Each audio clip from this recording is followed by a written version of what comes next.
Welcome back, everybody, to beautiful Newport, Rhode Island, the home of the International Tennis Hall of Fame.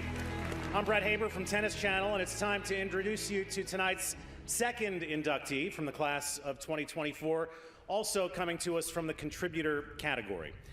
Richard Evans was born in Paris, a citizen of the UK, and has spent most of his life crisscrossing the globe in search of the next captivating tennis story. Let's learn more about one of tennis's most respected journalists, historians, and storytellers. For more than 60 years, Richard Evans has been one of tennis's premier thought leaders, giving his heart and soul to our sport as a writer and broadcaster. Through a period of tremendous growth and change, Richard has traveled to thousands of tournaments, including more than 200 majors. His stories have appeared in countless newspapers and magazines, and also blossomed into a broad spectrum of books, spanning the controversial, to the beloved, to the epic. In addition to journalism, Richard has been a valued ATP employee. In 1973, Richard became the ATP's first director of public relations, and soon after, he was appointed the ATP's director of European operations, and later elected to the ATP board. Richard's care and commitment to tennis endures, as relentless and proficient as the legends he covered. Richard Evans, a 2024 International Tennis Hall of Fame inductee.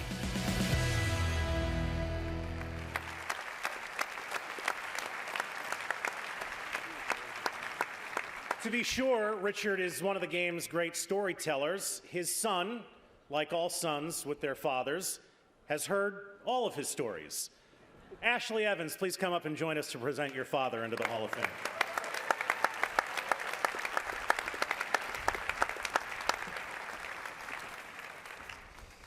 All right. Good afternoon, ladies and gentlemen. What a pleasure it is to be here today. Very proud to be standing here, introducing a man who some of you may know as a tennis commentator.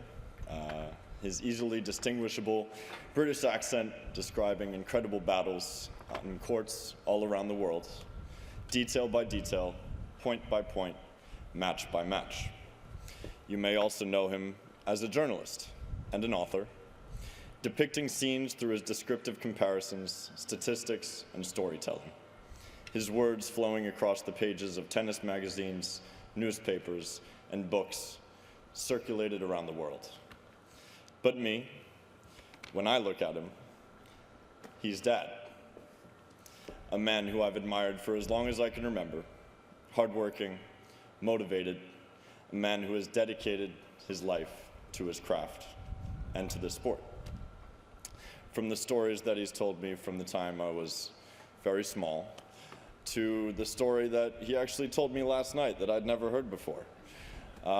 He's got a bunch, and through these stories, the characters, the scenarios, the detail, his words truly never cease to amaze me. A true encyclopedia he is to this sport. A perspective from the inside of this sport for over 60 years. From the early days of his career as a foreign correspondent, right up to the present day, he has had an incredible ability to make the reader feel as if they're not just reading a story, but they're witnessing it with their own eyes, exactly how it unfolded. Fueled by curiosity and a lust for adventure, no country is too far for him. No tournament is too hot or too cold. If there's a story, you can count on the fact that he's going to be there for it, and he's going to tell it. These characteristics, to me, exemplify the highest level of what journalism should be, being a guardian of the truth. I feel proud to have been a part of 26 years of his legacy so far, knowing that now it will be a legacy that will live on forever in these beautiful walls. I'd like to thank the Tennis Hall of Fame for allowing that opportunity, and now it's my absolute pleasure to introduce and present my dad, Richard Evans.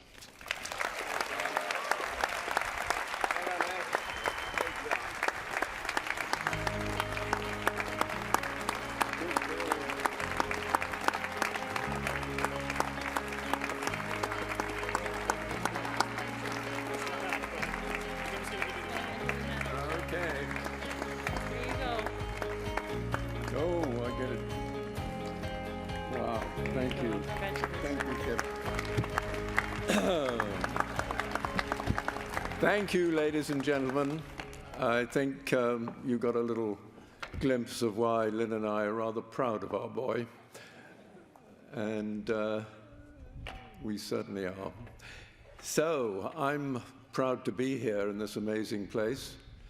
I want to thank, before I forget, because I'm going to forget names, the people who put all this together: Dan Faber, Patrick McEnroe, Katerina Adams, who was such a great leader of the USTA for so many years, and Kim Kleisters, of course, and the person behind the scenes who makes it all work, Anne-Marie McLaughlin, without whom we would not be here.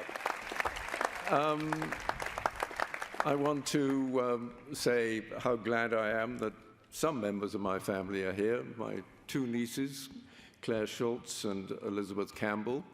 Elizabeth's managed to get here from the West Coast yesterday, which is quite a feat.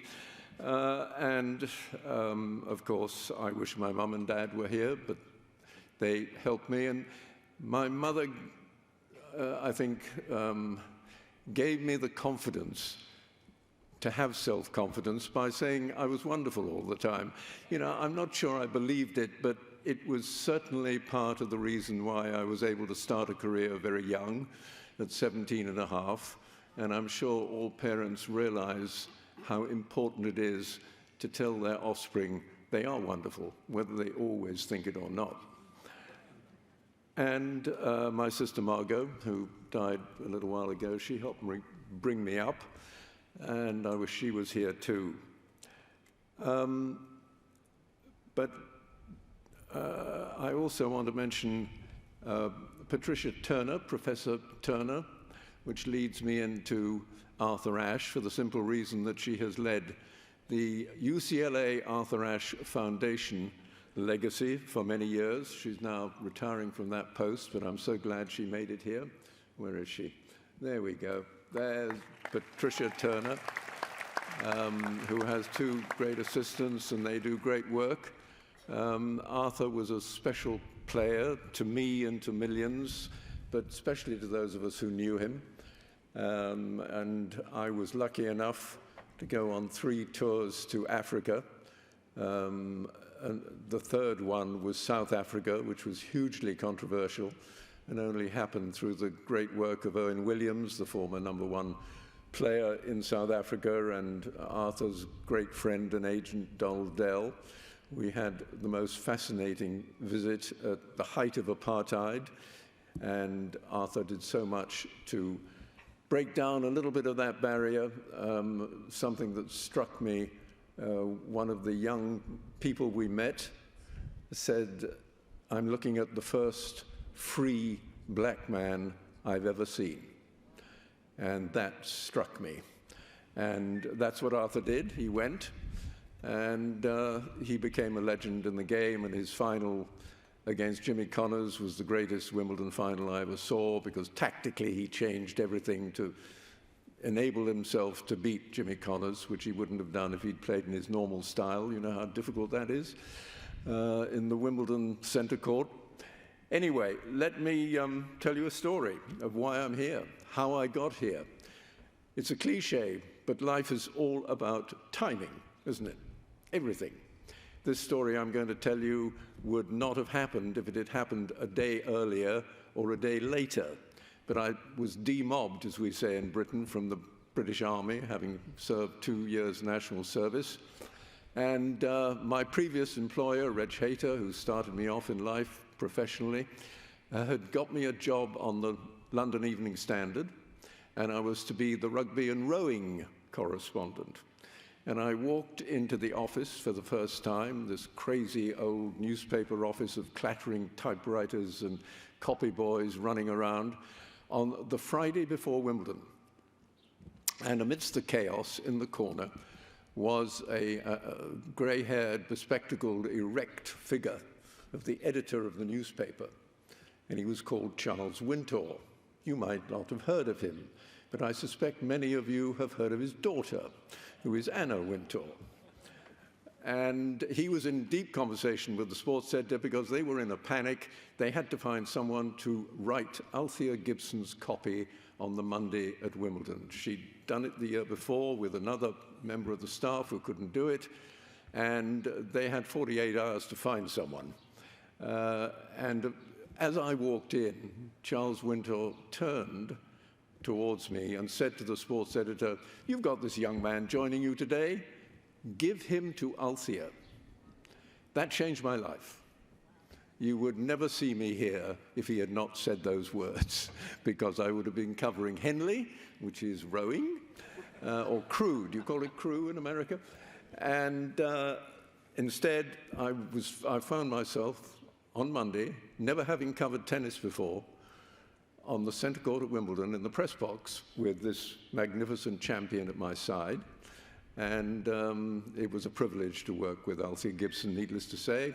The next 3 years with Jaroslav Drobny, who was one of the great Wimbledon champions.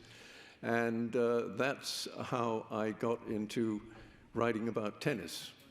And there were all sorts of people who helped me through that long path, which has been so rewarding. Certainly Jack Kramer was one of them. I don't know why there's no stadium in America named after Jack Kramer. Certainly in California, they ought to be ashamed of themselves. He was a godfather of professional tennis. He kept the whole profession alive in the dark days before open tennis. And Jack was terrific to work for. When I joined the ATP, he was my boss for a few years. And he was one of the people who helped me along the way. Yesterday, I was sitting watching the matches, and I was thrilled to see a plaque to Ted Tinling, who was so much more than a tennis designer, although he was the best ever in tennis. He was 6'7" of wit and intelligence and a unique personality, as I'm sure that those who wore his dresses will confirm. Yes, Tracy, Martina, Chris, Rosie, they all wore these dresses, which were just very special, because Ted Tinling was totally special. A huge personality in the game, and I'm going to stick my neck out now. I don't know who is going to run the women's tournament here next year, but it's great that the women are coming to the International Tennis Hall of Fame. And I hope that Ted Tinling's name is attached to the tournament in some way, if I may dare suggest that, because no one deserves to be associated with women's tennis more than Ted Tinling.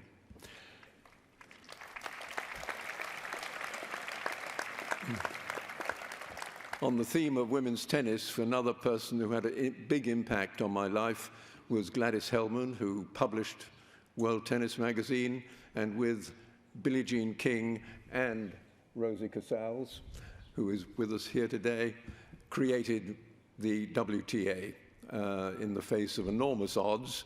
And certainly Gladys had a great influence on my career as well, because she asked me to write for World Tennis.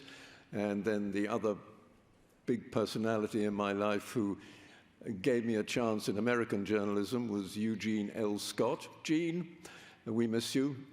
He published Tennis Week for many years, and I really enjoyed writing for him. So it has been a long journey. I wish I had time to tell you all the names of the great tennis writers I've written with in press boxes around the world, like Rex Bellamy and, of course, Bud Collins, who is of this parish, as we say in Cockney Land. Well, almost, down the road. And Bud was unbelievable. And Alison Danzig and Al Daney, as writers of a previous age in America, all used their talent to write about tennis, which is a sport which needs to be promoted at every level and written about with as much talent and style and enthusiasm and passion as those of us who love the sport can muster. So thank you very much for greeting me here today, and I hope to see you down the road.